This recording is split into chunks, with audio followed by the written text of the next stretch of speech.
যে লেখে সে আমি নই, লেখে এই হাত মাথা, পরে ভাবনারা চাপে নির্ঘাত।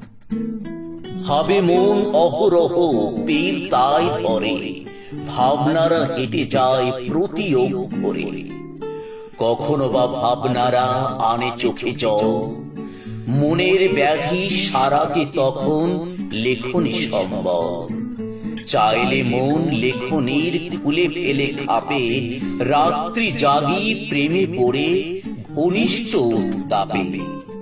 ভালোবাসা ব্যথা দেয়, দেয় কিছু সুখ, রাত্রি জেগে কাব্য রচি আমি উজবুক।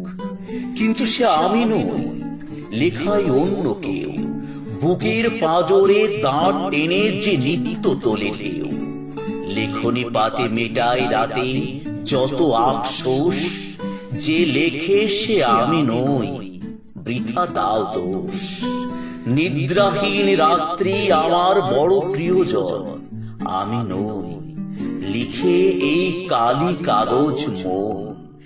এই তিনে মিলে রচে কান্নার ঢেউ, আমি নই, আমি নই, লেখাই অন্য কেউ।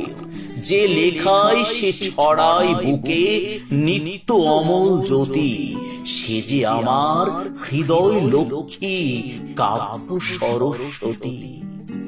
লেখায় সে যা লেখনি দিয়ে সবই তারই দান, প্রতিটি লেখায় জড়িয়ে তার শরীরী সুঘ্রাণ।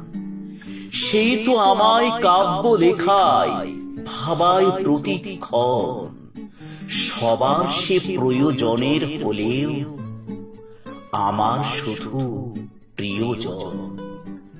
ধন্যবাদ কবিতাটি শোনার জন্য। কবিতাটি লিখেছেন কবি ডক্টর চঞ্চল কুমার মণ্ডল। কবিতাটির নাম আমি নই, লেখাই অন্য কেউ।